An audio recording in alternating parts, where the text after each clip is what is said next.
Assalamualaikum warahmatullahi wabarakatuh. Saya Iftita Alfiah Husna. Di sini saya sebagai presentator pertama akan menerangkan sedikit tentang pengertian pembelajaran tematik dan pemilihan pembelajaran tematik. Strategi pembelajaran tematik adalah perpaduan dari urutan kegiatan, cara pengorganisasian materi pelajaran, dan siswa-siswi, peralatan dan bahan, serta waktu yang digunakan dalam proses pembelajaran untuk mencapai tujuan pembelajaran yang sudah ditentukan.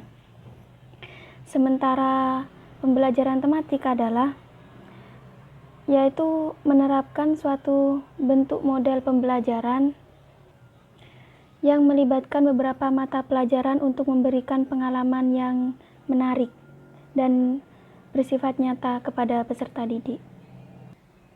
Pembelajaran tematik ini lebih mengutamakan pengalaman belajar siswa, yakni melalui belajar yang menyenangkan tanpa tekanan, sehingga pembelajaran siswa lebih menarik dan tidak membosankan.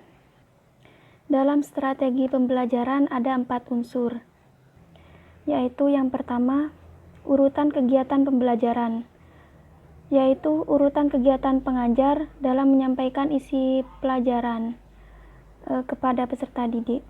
Kemudian yang kedua, metode pembelajaran, yaitu cara mengajar mengorganisasikan materi pelajaran dan siswa agar terjadi proses belajar yang efektif. Kemudian yang ketiga, media pembelajaran, yaitu peralatan dan bahan pembelajaran yang digunakan pengajar dan siswa dalam proses pembelajaran. Kemudian yang terakhir, waktu yang digunakan oleh pengajar dan siswa dalam menyelesaikan setiap langkah dalam kegiatan pembelajaran. Selanjutnya adalah pemilihan strategi pembelajaran tematik. Untuk menyusun strategi yang benar, maka harus dikenal dengan beberapa spesifikasi pembelajaran tematik sebagai berikut. Di antaranya yaitu ciri-ciri. Yang kedua, kekuatan, dan yang ketiga, manfaat. Sedangkan pemilihan strategi pembelajaran paling tidak didasarkan pada 2 argumentasi. Pertama, strategi yang disusun didukung dengan teori-teori psikologi dan teori pendidikan.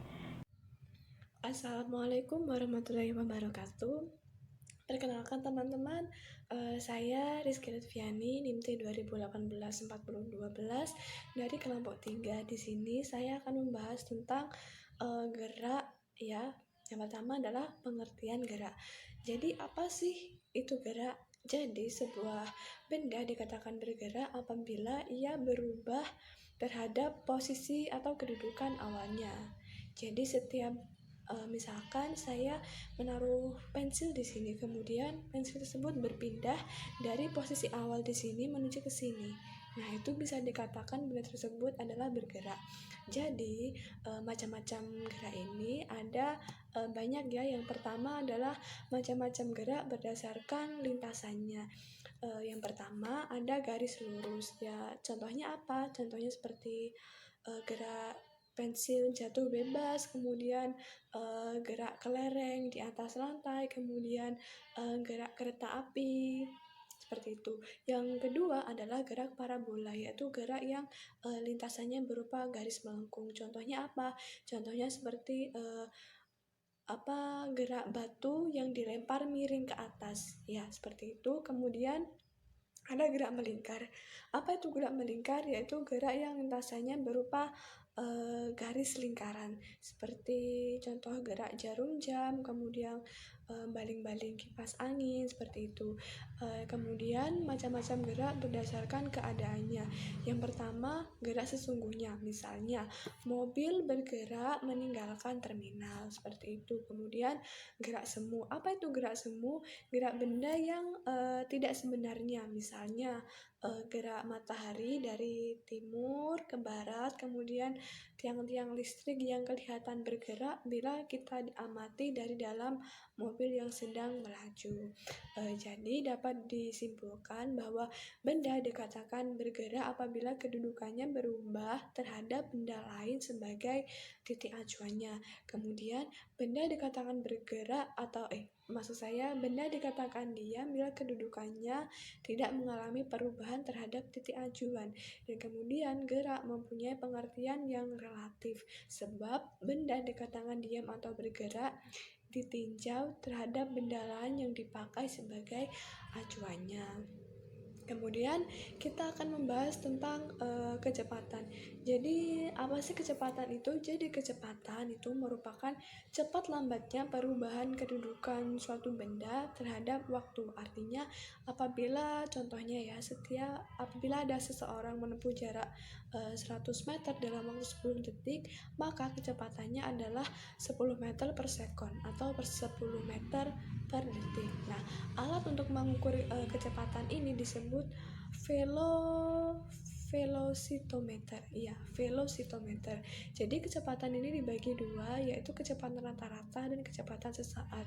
Kecepatan rata-rata, misalnya kamu berlari dari arah barat ke arah timur. Nah, selama kamu lari bolak-balik itu diperlukan waktu dengan durasi waktu tertentu. Nah, dari situ kita bisa cari tahu kecepatan rata-ratanya. Kemudian kecepatan saat. Contoh, jika kita naik motor, kecepatan sesaat itu ditunjukkan oleh speedometer yang ada pada motor itu. Kemudian pada saat lampu merah ke lampu hijau, motor akan bergerak perlahan dari 10 km per jam menuju 50 km per jam. Nah, seperti itu ya. Untuk rumus dan contoh-contohnya nanti bisa teman-teman lihat di dalam makalah. Kemudian yang kedua adalah percepatan. Apa sih percepatan itu? Jadi percepatan itu perubahan kecepatan dalam suatu waktu. Jadi percepatan itu sama, ada percepatan rata-rata, yakni hasil bagi antara perubahan kecepatan dengan selang waktu. Dan percepatan juga bisa dimaknai dengan laju perubahan kecepatan suatu benda saat bergerak. Jadi jika kecepatan suatu benda itu tetap, maka benda tersebut tidak mengalami percepatan. Jadi percepatan hanya timbul saat kecepatan suatu benda berubah. Jika kecepatan suatu benda berubah tetap, maka percepatan tersebut bernilai konstan. Ya, contohnya apabila seseorang bergerak mengendarai mobil yang melaju dengan kecepatan 40 km per jam, lalu dikejar polisi, dia langsung menginjak gas dan dalam 10 detik kecepatan mobil tersebut menjadi 60 km per jam. Nah, seperti itu. Jadi, maka percepatan mobil itu adalah 2 km per jam. Jadi berdasarkan persamaan di atas, nilai percepatan itu bernilai positif dan juga dapat bernilai negatif. Nilai percepatan bernilai positif apabila benda mengalami perubahan kecepatan ke arah yang lebih besar, atau bisa dikatakan memiliki kecepatan akhirnya bertambah. Contoh, gerak buah kelapa yang jatuh dari pohon menuju tanah itu akan semakin cepat. Kemudian gerak sepeda pada jalanan menurun akan semakin cepat. Kemudian gerak sepeda motor, kalau kita menginjak gasnya, maka gerakannya juga akan semakin cepat atau meningkat. Nah, perubahan kecepatan menjadi lebih tinggi ini disebut sebagai percepatan. Tetapi jika perubahan menjadi lebih lambat, maka disebut sebagai perlambatan. Ya, seperti itu. Yang pertama tadi, contoh tadi adalah contoh percepatan ya. Sekarang kita lihat contoh peristiwa perlambatan pada benda. Yang pertama, gerak benda dilempar ke atas, maka gerakannya akan semakin melambat. Kemudian orang mengayuh sepeda pada jalanan yang menanjak, maka semakin lama kecepatannya juga akan semakin berkurang. Dan untuk rumus dan juga soal-soal bisa teman-teman lihat pada bab makalah. Ya, seperti itu. Jadi manfaat kecepatan dan percepatan dalam sebenarnya perbedaan percepatan dan kecepatan yang paling mendasar adalah dalam percepatan adalah seberapa cepat sebuah mobil dapat menambah kecepatannya, sedangkan kecepatan itu mencermati seberapa cepat sebuah mobil menempuh jarak tertentu. Nah, sedangkan aplikasi pemanfaatannya adalah supaya seseorang bisa mengukur kendaraan sehingga muncullah speedometer yang dipasang pada mobil maupun pesawat maupun kendaraan lain. Kemudian dalam pembuatan ban mobil pada roda kendaraan juga punya masing-masing ukuran yang disesuaikan dengan kecepatan. Contohnya pada roda mobil Formula dibuat ukuran diameternya kecil dan juga lebar. Tapi pada sepeda ontel maupun motor dibuat kecil dengan ukuran yang berbeda-beda sesuai dengan kebutuhan. Oke, saya dari pemateri ketiga akan menjelaskan tentang tahap pelaksanaan pembelajaran. Pelaksanaan pembelajaran tematik setiap hari dilakukan dengan menggunakan 3 tahapan kegiatan, yaitu kegiatan pembukaan atau pendahuluan, lalu kegiatan inti, dan yang terakhir adalah kegiatan penutup. Yang pertama yaitu kegiatan pendahuluan. Kegiatan ini terutama dilakukan untuk menciptakan suasana awal pembelajaran untuk mendorong siswa memfokuskan dirinya agar mampu mengikuti proses pembelajaran dengan baik.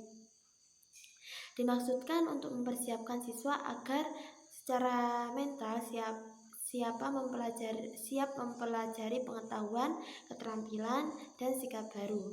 Dan yang kedua yaitu kegiatan inti atau penyajian. Dalam kegiatan ini difokuskan pada kegiatan yang bertujuan untuk pengembangan kemajuan baca, tulis, dan hitung. Penyajian bahan pembelajaran dilakukan dengan menggunakan berbagai strategi atau metode yang bervariasi dan dapat dilakukan secara klasikal, kelompok kecil, dan perorangan. Kegiatan pengajaran dalam penyajian bahan diharapkan memberikan contoh benda atau kegiatan yang relevan dan terdapat dalam kehidupan siswa. Contohnya, uang relevan dapat berbentuk uraian lisan, tulisan, media audiovisual, poster, benda nyata, dan sebagainya.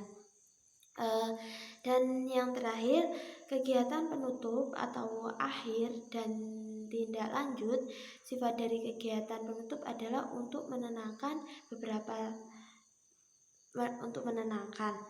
jadi di sini setelah kegiatan inti, di sini terakhir adalah kegiatan penutup. Sebelum pulang, siswa kadang dikasih evaluasi materi yang sudah diberikan oleh guru. Contoh kegiatan penutup yang dapat dilakukan adalah menyimpulkan atau mengungkapkan hasil pembelajaran yang telah dilakukan, membaca ayat-ayat pendek Al-Quran, mendongeng, membaca cerita kisah-kisah teladan dari buku pantomim, pesan-pesan moral, dan musik atau apresiasi musik. Sekian, terima kasih dari saya. Wassalamualaikum warahmatullahi wabarakatuh.